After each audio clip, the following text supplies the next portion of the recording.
us all working at home. So I would like to introduce Cecilia Garcia Marra, who is here with us today from McCue Engineering Contractors. Cecilia is she has a chemical engineering degree from the University of Buenos Aires. Am I saying that right, Cecilia? Buenos Aires. Yes, that's correct. And you have to do this when you say it. You have to say Buenos Aires, Argentina.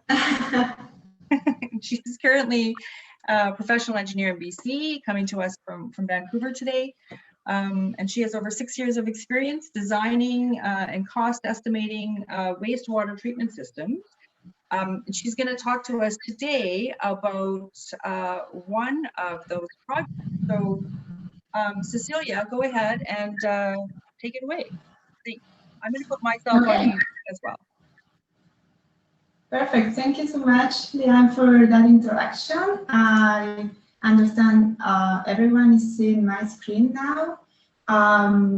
So just a very brief introduction about the company. So McCue Engineering Contractors is a Canadian company. It's based in Delta, BC. And it's been around for over 20 years now, providing solutions for water treatment and remediation all across Canada. We work in various different provinces where our projects take us.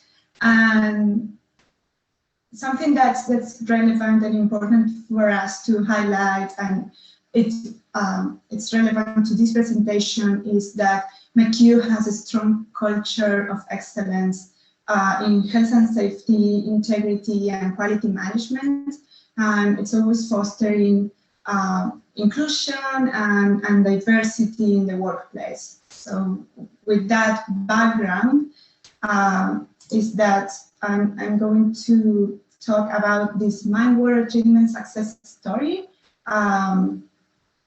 And particularly, I will focus on how this project was a success in terms of being able to have a diverse team working on this project, and also how we manage the environmental, social, and governance principles, and how all that was incorporated into the project and all project stages. So to give you an idea of what I will be talking about, here is the outline. First, I'm going to give you a bit of a background about the project, just for you to have some context. I will talk about the results and why we find them successful, why we say this is a success story, and then which we consider were the drivers of that success. I will then go deeper and talk a bit more about the team that worked in this project and the role of the risk assessment that we've conducted. I will kind of close with some examples of environmental, social, and governance principles that were integrated through all this implementation and development of the project. And lastly, I will close with some final thoughts. And as Leanne said, we will have time at the end for questions and answers, but feel free to jump in if anything comes up during the presentation. So let's get started with a bit of a background. This is a picture of one of the containers that we have in this water treatment plant. And this water treatment plant was developed for a gold mine, which was starting operations in interior BC, in Wales. And the project for McCue, the scope of work involved from the design stage all the way through commissioning, going through procurement and construction. And then that was the first kind of contract that we had, but then we kept working with the client, and we provided support on the engineering side for operation, and we also provided technicians to actually operate the plant. So it was the whole, all the stages, we were involved in all the stages of the project. And lastly, about the background, it's important to say that this was a complex water treatment process. It was a chemical, or it is a chemical precipitation process with a few different stages, a few different chemicals are used. And then we have also a clarification stage, a filtration stage, and all this is to remove different heavy metals from water, as well as sulfates. So in that context, Cecilia, sorry, I have just one yes. question that might be relevant to your last slide. Somebody asked if your last slide, if it was a tank in a container.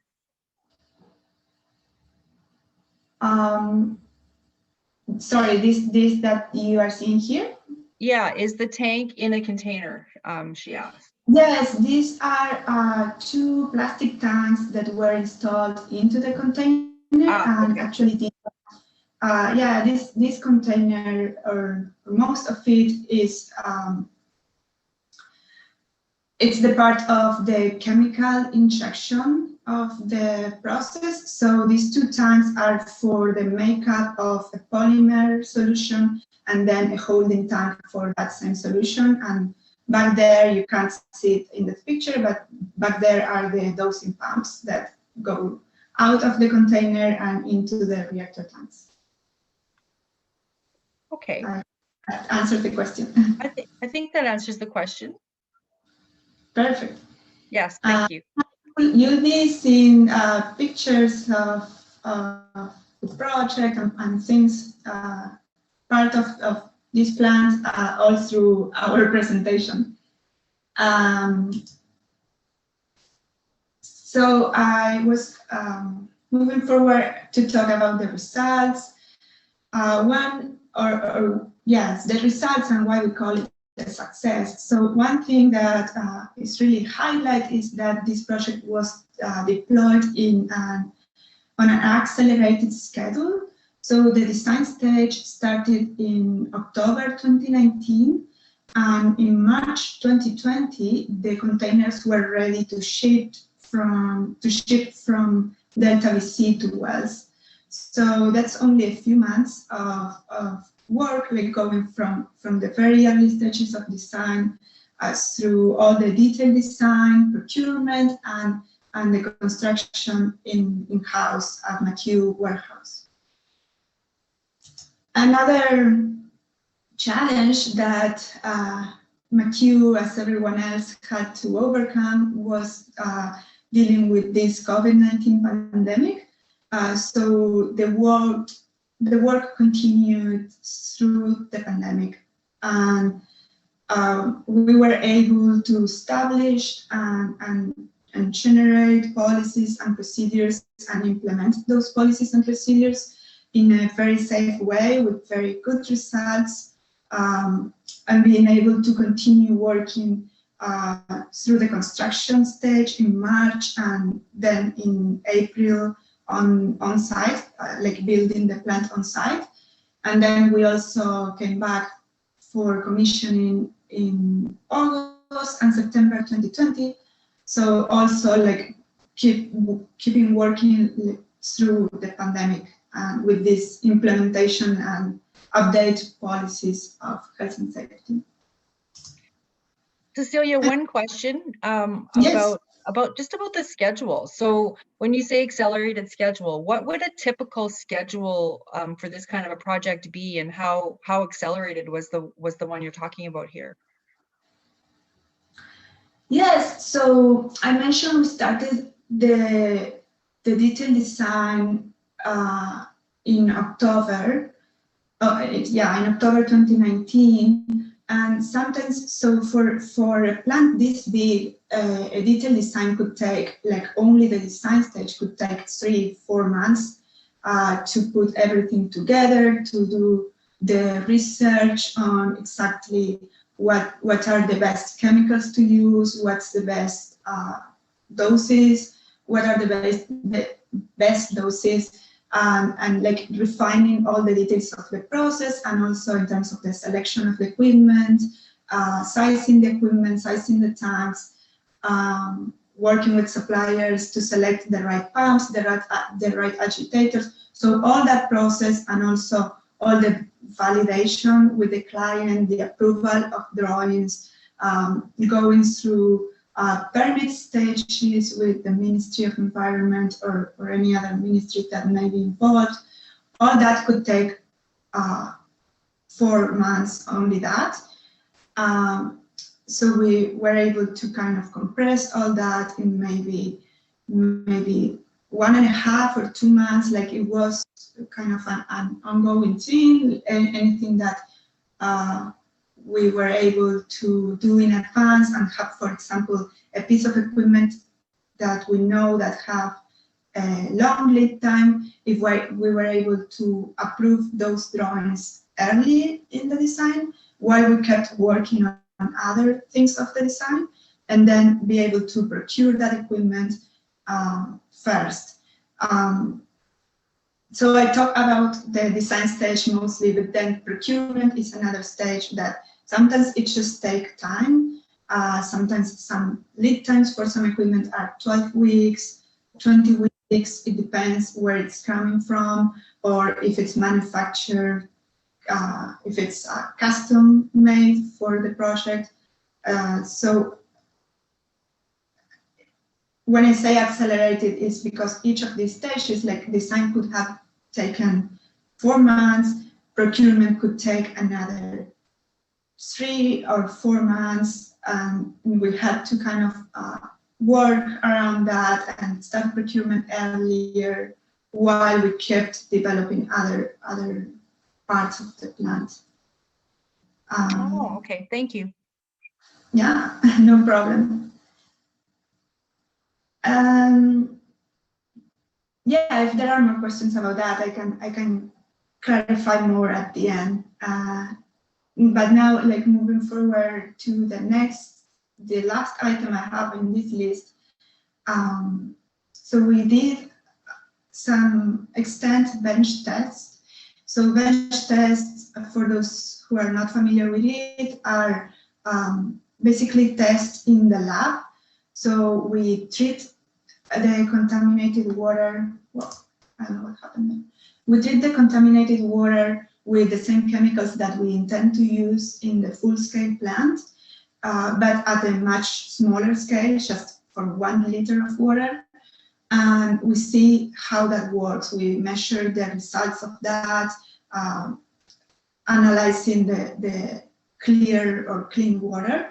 This picture that you see here is part of that, is the part where we tested the different sludge production and how much sludge was produced using each different combination of chemicals, and which were the properties of that sludge, like whether it sinks fairly quick to the bottom, or if it floated, and things like that. So all that testing, really, it was extensive and thorough for this project, and it helped us really get to the full-scale plant and the commissioning and startup of it with a great idea of what we were going to do in terms of doses of chemicals, like frequency of different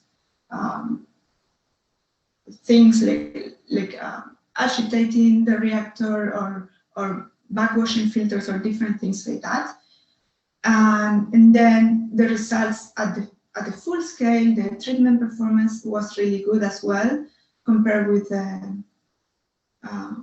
so the parameters that we had to remove in the water were being below the discharge limits established by the permits. So that's a success in terms of the project. And these are kind of maybe the way that traditional engineering would look at a project. So these success points look specifically at the project and the schedule and the technical side of it. But then if we go deeper and we try to figure out what has driven that success, is when we start to talk, for example, about diversity of opinions, having a diverse team, which I'm going to talk a bit more about in the next slide, but having a diverse team that helps having diversity of opinions.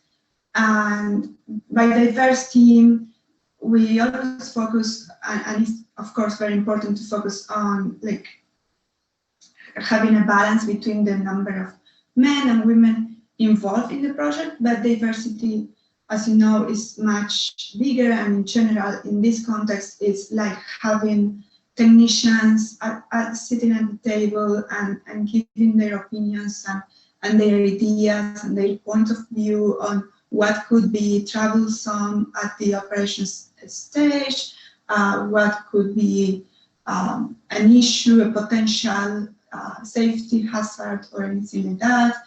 Having then also health and safety experts at the table, and having not only McCue team as the one in charge of designing and putting together this project, but also working a lot with the client and their consultant, and actually listening to everyone's points of view. And for that, another important thing, of course, is to have a respectful workplace, because you can have like a lot of different opinions, but then if those are not really heard and the spaces are not generated for the discussion to happen, it really doesn't work, right? So respectful workplace, generating those spaces, having meetings, having open discussions, and things like that. And lastly, the importance of environmental, social, and governance principle management, how we incorporate those into all stages of the project. And we'll talk about that more in detail in the next slides. Are there any other questions so far? I don't see anything in the chat, but if anybody has any questions, feel free to unmute yourself and ask a question. Okay, it's Jane. Can I just ask a quick question regarding respectfulness? Absolutely. Sometimes I feel that when things don't go quite right, or you're loading up something or something slips, then people kind of like curse. Was there cursing? Is that allowed, or do you frown on it? You know, like usually, you know, like everybody, you know, at the work, people put themselves in, say, I would have sworn as well, kind of thing. How is that managed? Or what is your response to people cursing? That's my question. Sorry. Oh,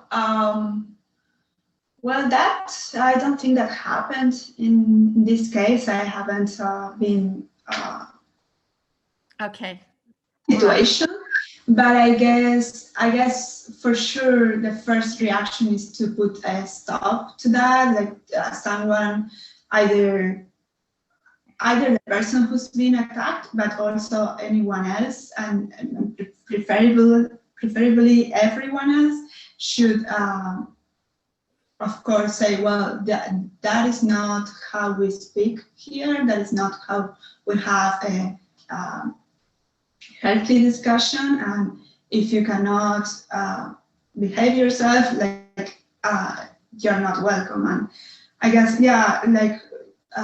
Thankfully, I didn't have to experience that, but I guess for sure that shouldn't be allowed at all, and it should be stopped right away when it happens. Okay. Cecilia, would that be something that you would cover off in maybe like code of conduct training, or, you know, when you hire, you know, when you start on a job, is there any kind of like briefing that, okay, well, this is kind of what we expect on site, that kind of thing? Yes, of course. In terms of within McCue team, every time we have a new hire, an employee, there's a whole orientation and introduction to the company, and we go over our health and safety policies, our quality policies, and all that includes like no harassment policies, and we go over all these and what is not really accepted as a behavior in the company, like when dealing with your coworkers, but also when dealing with clients, dealing with suppliers, anyone really.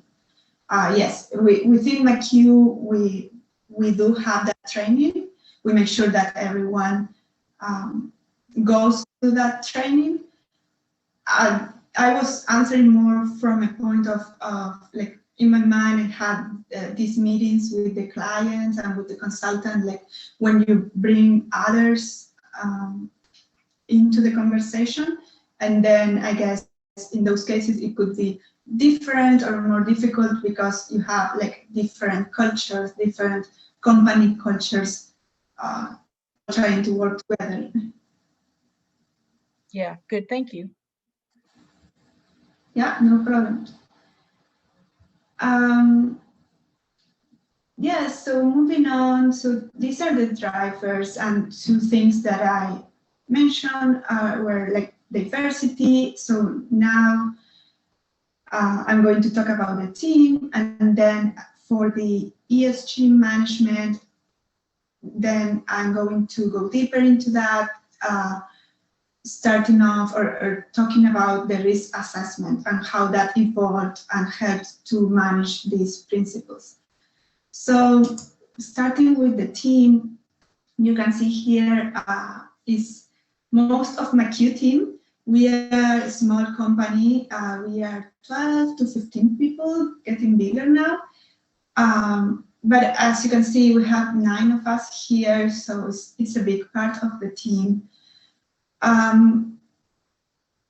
So this doesn't mean to give you like very precise statistics or anything like that, but I'm going to tell you who worked in which part of this project and how we articulated all the teams, so you will have an idea of how well balanced the men and women ratio was. So starting with the center of the picture, we have Linda. Linda is our Chief Operating Officer. And she oversees all the engineering work, and particularly for this project, because it was a big project, she was really involved in all the communications with the client, all the meetings, and really overseeing all the engineering work and how it articulates with the construction team, and making sure that everything was moving smoothly. Then to the right of the screen, in the center line, we have Romik. Romik is our engineering manager, and for this project, he was the project manager. He acted as the leader for the mechanical design, for the process design. So really taking care of all the design stage and then passing that over to the construction stage and having that role of project manager. Right above him, you can see myself. So for this project, as part of the engineering team, my main roles were to be involved with the bench testing, developing the bench testing and overseeing all the lab work. And then I contributed to other parts of the design, like the control logics for automation of the system and things like that. On the other corner here, on the left side of the screen, you have Karina. She's also part of our engineering team. She gave support through all the design stage and then going into construction stage as well for things like quality management, documentation, and things like that. Below Karina, we have Jack. So Jack is our procurement manager. He took care of all the procurement for this project and coordinated all that. And then in terms of the more kind of engineering work, he also worked with Luke, who is not in this picture. Luke is our main drafter. So Jack and Luke work in coordination to give support to the engineering team with drawings and drafting all the drawings for this project. So you can see how, if we focus on the engineering team and the design stage, and counting Luke, who is not in the picture, we have 3 men and 3 women working together, working in parallel, and really bringing different expertise and different angles to the discussion and to really advance the design. So that's, as I said, engineering team, design, and then moving on to construction. At the center and bottom of the picture, we have Alejandro. Alejandro is our construction manager. So he was coordinating all the construction from beginning to end, from in-house installation to construction on site. He was on site with the crew, and he was working with a crew of other technicians, who are not in the picture. Not all of them, I mean, but we have Melissa to the right side of the screen. Melissa is one of our most experienced technicians, and she was involved in all the construction stages, really providing a great support and great expertise to the whole construction. And then as a technician, Melissa was also part of the commissioning crew. Romik and myself integrated that crew as well, so the 3 of us commissioned the plant, as you can see. So having Melissa through all the construction stages, we can say that we have 1 woman through all the construction and through women through all the project in general. And then in particularly moving to the commission stage, there were more women actually working on site than men. And then for the operation stage, Mel was the main operator with an outstanding performance. She was really liked by the client for how she works and how she operates the plant and all the knowledge that she has. And then on the support side, Romik, Linda, and myself, we were the 3 of us giving support to operations, working with Mel. She was on site. We were at our home offices, and we were all working together. So as you can see, also a great balance of gender and diversity in the different teams throughout the project. Are there any comments or questions before I move on?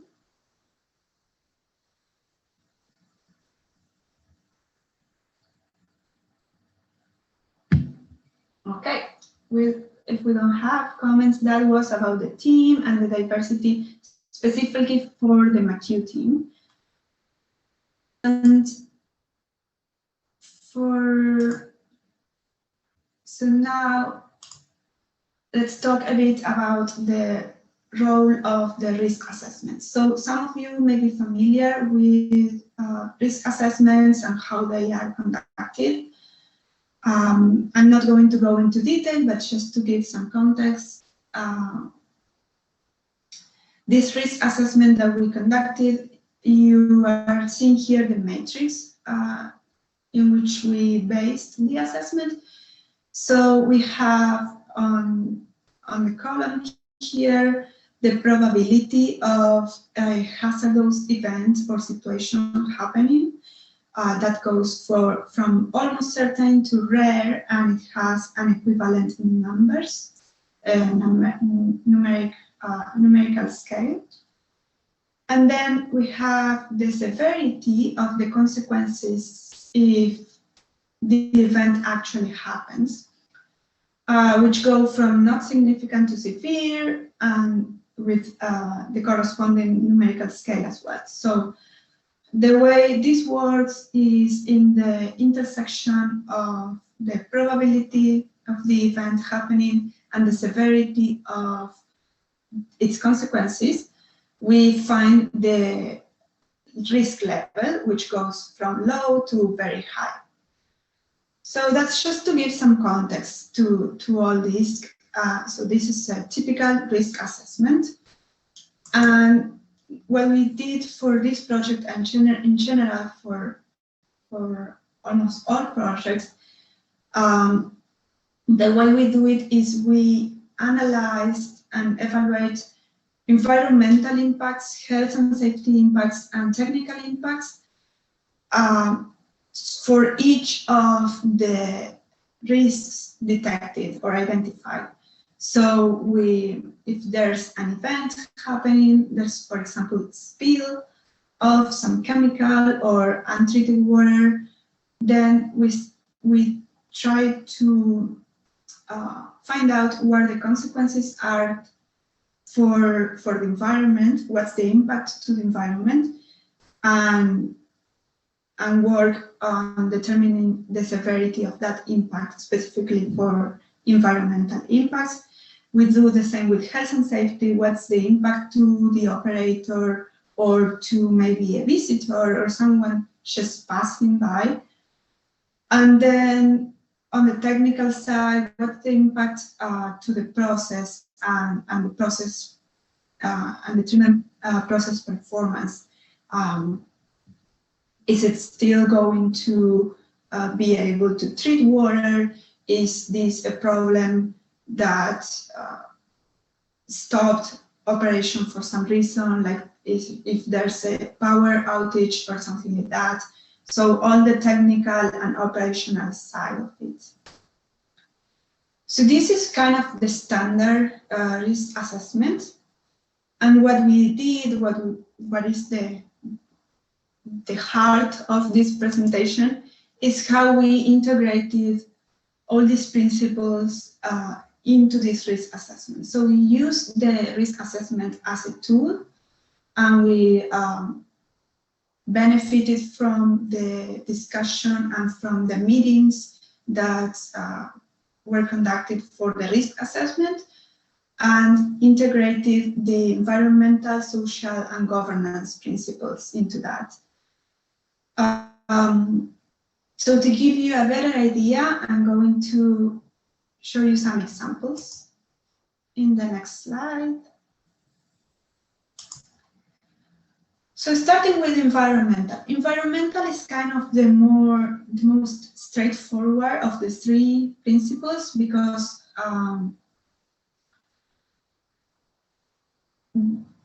of how the risk assessment was already planned and with the framework already evaluating environmental impacts, incorporating any new principles or any concerns that the client may bring or the consultant may bring, or comments from the ministry or anything like that, was kind of easy and straightforward, as I said. So for example, things that were evaluated were non-compliant effluent management. So the process and the way a plant is designed is we have to treat this water, and if the process works well, the water comes out clean, and that can be discharged to the environment, meeting the permit limits and not posing any hazards to the environment. But in this process, we do have to think, well, what happens if there's a problem and that treatment process for some reason doesn't work well, and the water is non-compliance, is not in compliance with those limits for discharge. Then that has to be recirculated back, it has to be retreated, or it has to be, and first of all, before being able to do that, it has to be detected, right? So we had to have automation and monitoring instruments to detect whether the water was clean to discharge or not. And we had to have also operation procedures and the operators trained to know what to do in those cases. So all that kind of goes further in the design, not only looking at how I clean this water, but also looking, well, if there's a problem, how I manage that. Similar with waste management. So waste management, first I'm going to clarify.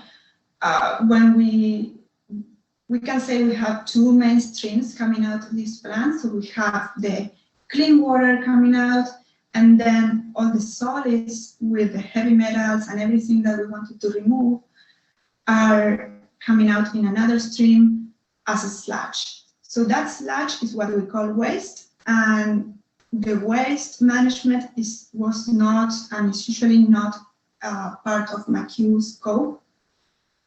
But still, that sludge has to be disposed in some safe ways and with the environment in mind. And the client has to do that. But to be able to do that, we have to work with them to say, well, this is how you will receive the waste. This is the characteristics. These are the characteristics of the waste that you are receiving, and things like that. So again, like going further in the things that are evaluated, not only just, well, I clean this water and that's my only problem and that's done. And then another example, just to give you a different one, maybe is spill management. So spills can happen. When we do this risk assessment, we try to implement measures to avoid the hazardous situation. So in this case, it would be avoid the spill.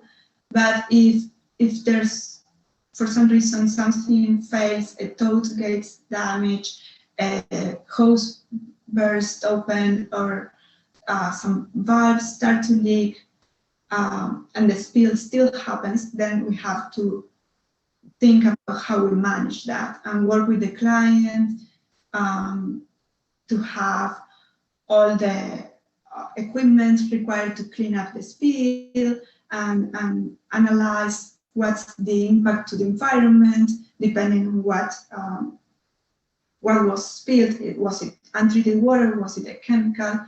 So all that analysis, I don't want to get off track, but all that analysis also was done through this risk assessment and incorporating all the environmental principles that we could think of, that the client brought up, and the consultant, and working all together to really try to catch everything as much as possible.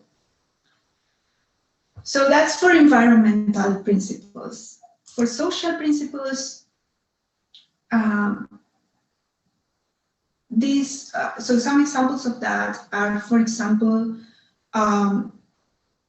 researching and trying to always reach out to local suppliers to buy from the local community around the project site, and in that way, it's a way of helping that community and that part of the social portion of the project. everything that has to do with health and safety procedures and policies also falls into this category.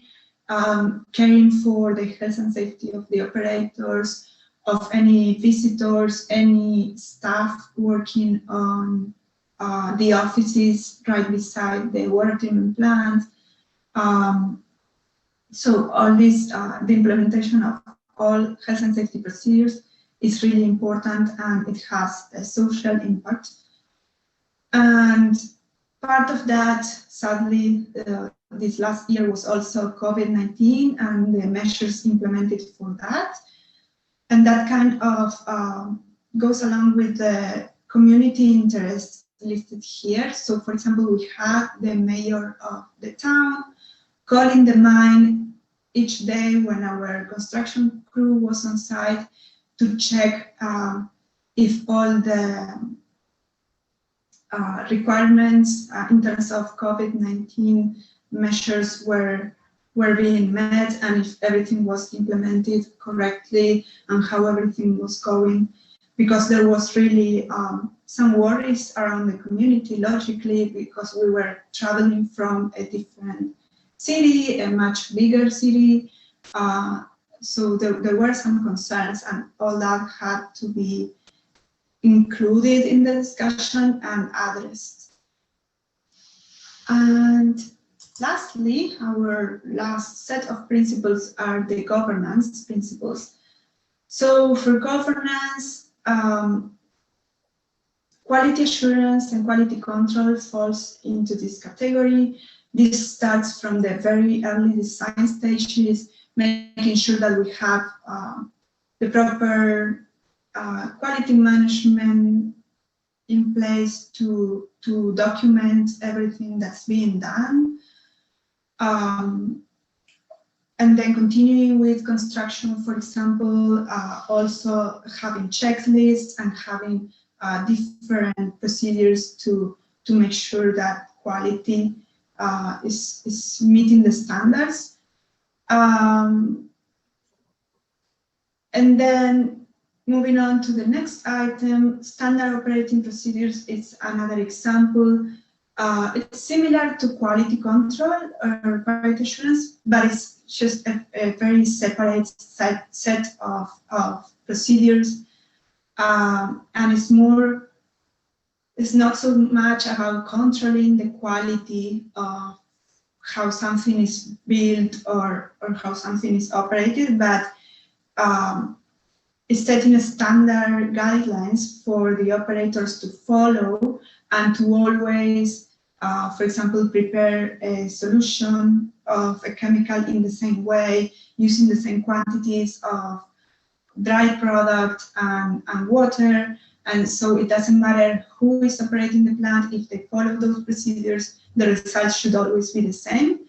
And that's in terms of the result of the process, the treatment process, but also in terms of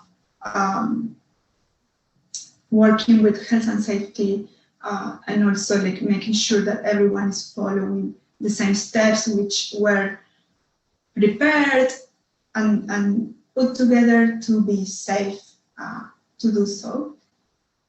And lastly, client requirements, anything else that has to do with the governance and the culture of the client that may need to be included. And so, Cecilia, I just want to let you know, sorry to interrupt, we have about 5 minutes left. Yes, sure. I'm just going to wrap up. Okay. Yeah, so some final thoughts, and then we quickly can move to other questions. Just as a summary of what we think the value is for all this is that one thing is that diversity was organically implemented, and with that we mean that we didn't hire women to work specifically in this project to fulfill a quota or anything like that in terms of gender diversity. It just organically happened because of how McCue team is formed, and also who had the expertise to chime in each stage of the process and the development of the project. Next one, just to highlight the additional benefits of using the risk assessment as a tool to integrate all these principles and to promote the discussion.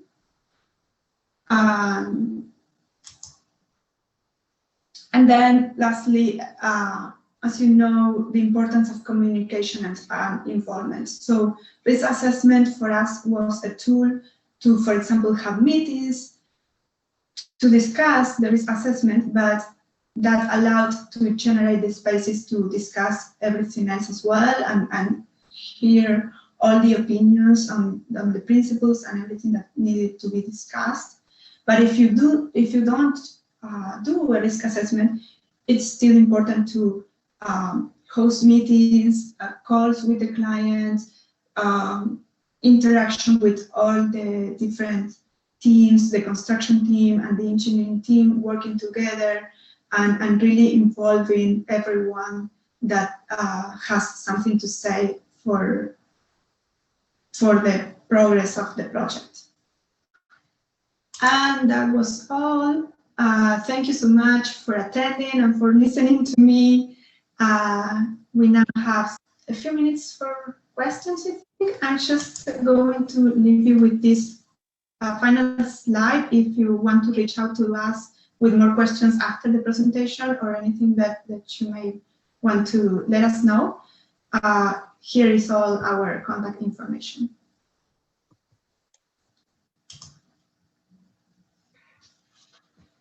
That was really interesting, Cecilia. There are a couple of questions in the chat.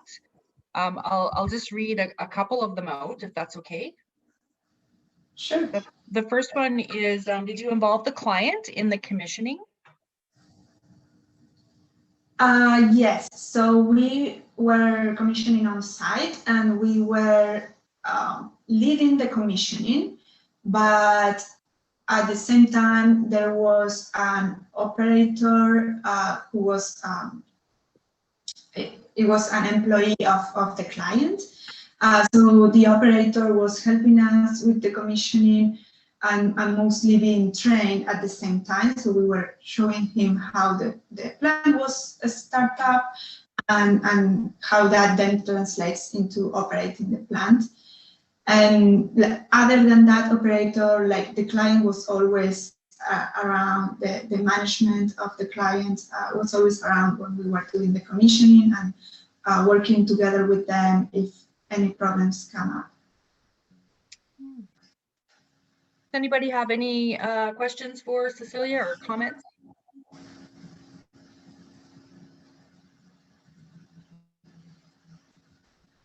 Just a reminder that if you do, you'll have to unmute yourself.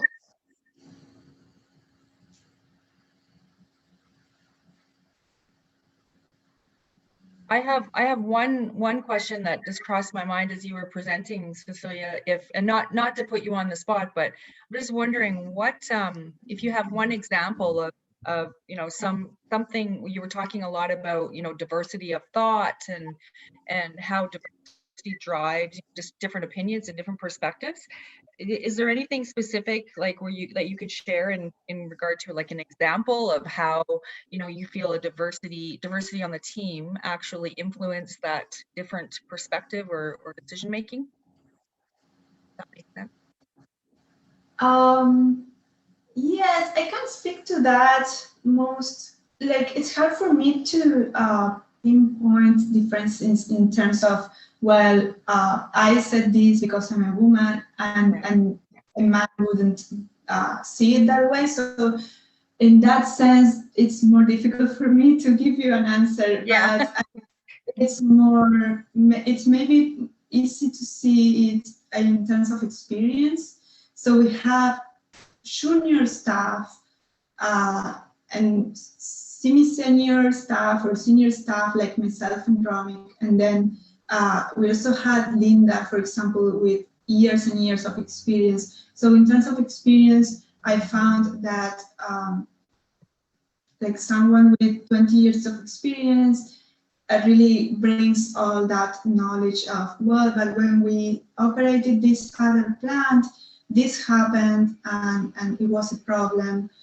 And then the junior staff brings more of a fresh point of view, maybe. Mm-hmm. And also we are all, I think these days, our involvement in environmental impacts, for example, is much greater than maybe in the past. So yeah, I don't have like right now like a specific example for you, but I think that kind of the main difference is. Yeah, well, that's okay. I didn't mean to put you on the spot, sorry.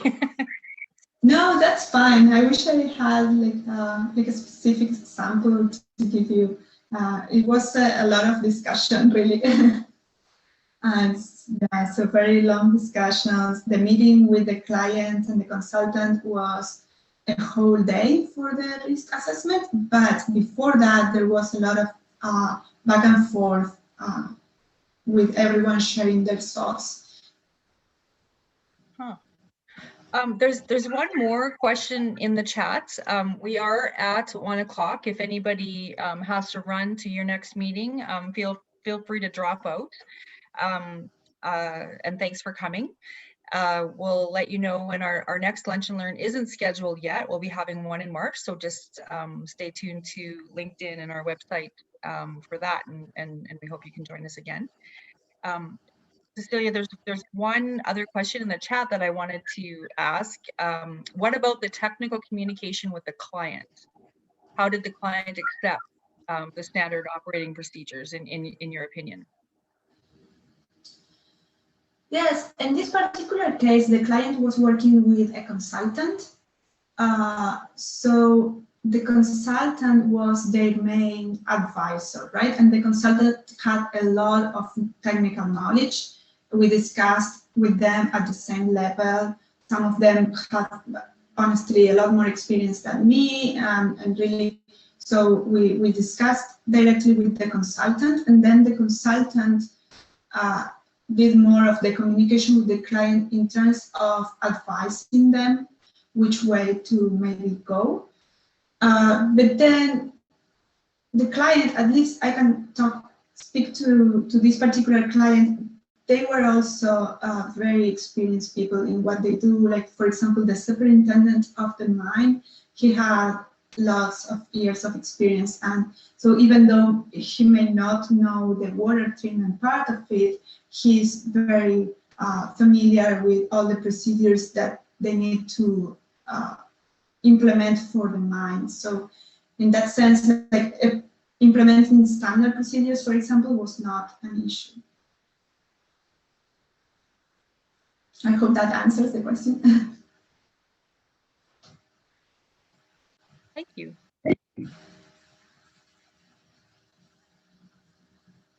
Anybody have any last questions for Cecilia?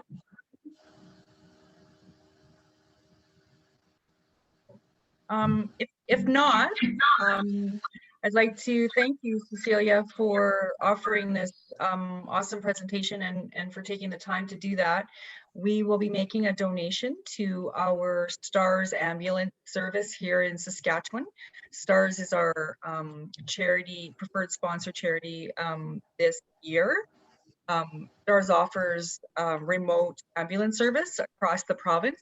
I actually live in the flight path of STARS, and so I hear it every time I hear it. It's a little bit it's just a little bit sad because you think there's somebody in the ambulance that's not doing so well. But it's also, I guess, a blessing to our province as well that the ambulance service can get in and out of remote areas, and many of those remote areas are mine sites that affect a lot of you on this call. So we'll be making a donation to STARS in Cecilia's name. So thank you very much. And I guess that brings us to a close. Like I said, we'll be having